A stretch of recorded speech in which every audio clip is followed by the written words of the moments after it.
Have you ever wondered what games you should keep or you should lose? Find out here at Purge Reviews.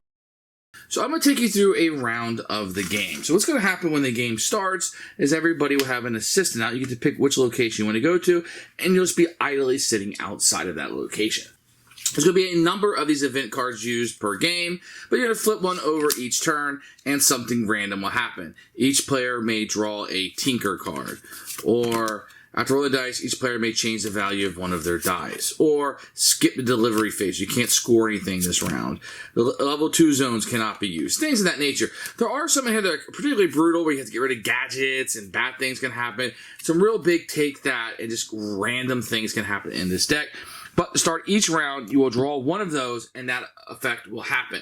Now, there are some cards when you're going to be drafting in there that will be set aside. Every 4 cards will change the direction, having a random event come into the end of game. There's 15 of these cards that will be used each game, and that's going to be your timer. So when the 15 rounds are up, you're going to be done and score up and see who the winner is. You're going to, each round after you get your event card, you're going to make sure you have 5 cards in your hand. So everybody's going to have 5 cards. Now, the trick to this is you're going to have 2 types of cards, gadgets and modifications. Now, if you look up here, these all say modification. I happen to get only modifications. That can be a pretty brutal turn at the beginning of the game, because you're also going to need some of these gadgets that you see up here.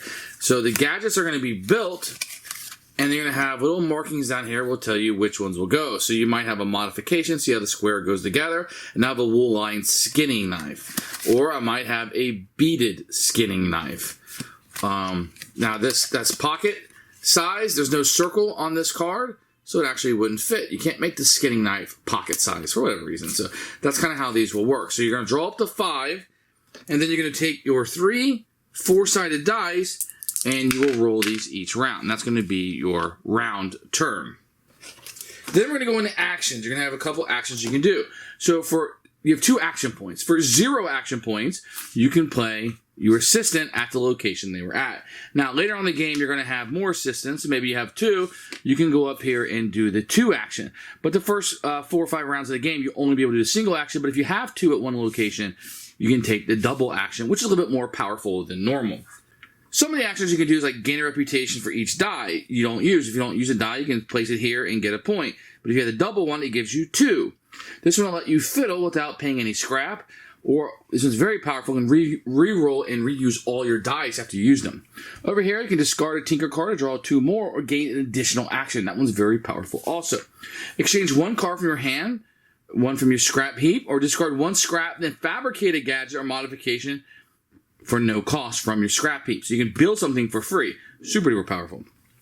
You can deliver a modification. So if you have a gadget with a modification attached to it, I can go ahead and score this modification and be able to keep this and maybe score it again. So that can be very powerful. Or deliver a gadget and scrap its gadget and all its modification. So usually when you score these, you have to discard them out of your circulation. With this one, I can put it right back in my scrap heap and it can be used later.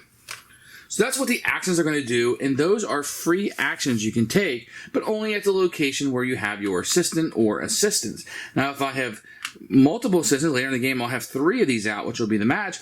I could use this once, and then this one again. Maybe he would be down here. I could do that one. Or I could use 2 here and 1 here. Or even if he was here, I could do this one once and that one twice. It all depends on where your assistants are at.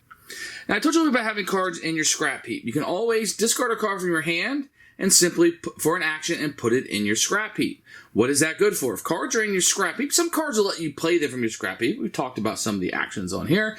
But the majority of the thing what you're going to do is you're going to discard out of the game a card from your scrap to increase or decrease a number on your dice. Maybe you want to go from a 3 to a 2. Maybe you want to go from a 3 to a 4.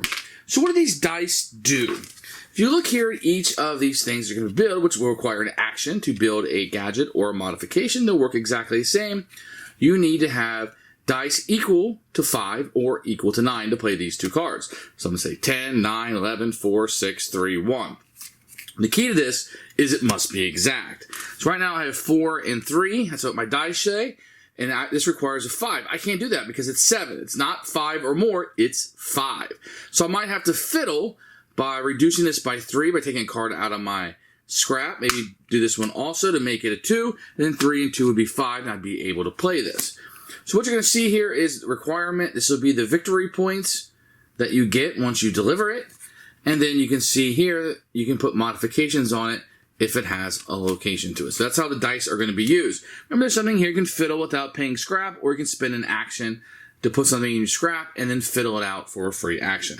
If you don't have anything else to do, what you'll probably do is draw these feat cards. This costs an action to draw one of these, and they usually have something you have to do or accomplish in order to score victory points. Some of these will score victory points at the end of the game, and those are okay too. This one says place at the end of the game. If you have one assistant on 3 different locations, turn it up and you gain 5 points. So these will all be victory points that you'll get at the end of the game if you accomplish something on them, but it costs 1 action to take one of these each turn. After you spent your actions, you spent your dice, and you're ready to go to the next thing, then you would simply turn in your gadgets that you've created, and with modifications, if you choose, they can sit there if you want. Remember, some of the events, the random events that come out, might eliminate these.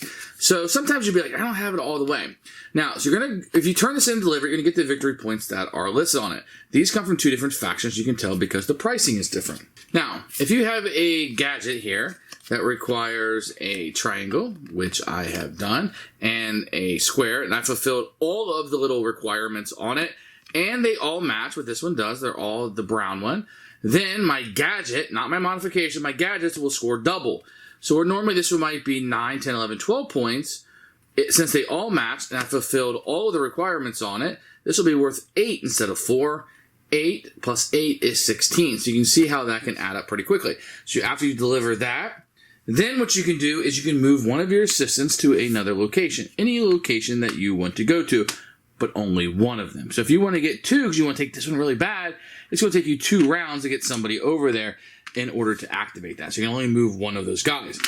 Then you're going to take whatever cards you have left and you're going to pass it to the person, and the person on this side is going to pass it to you.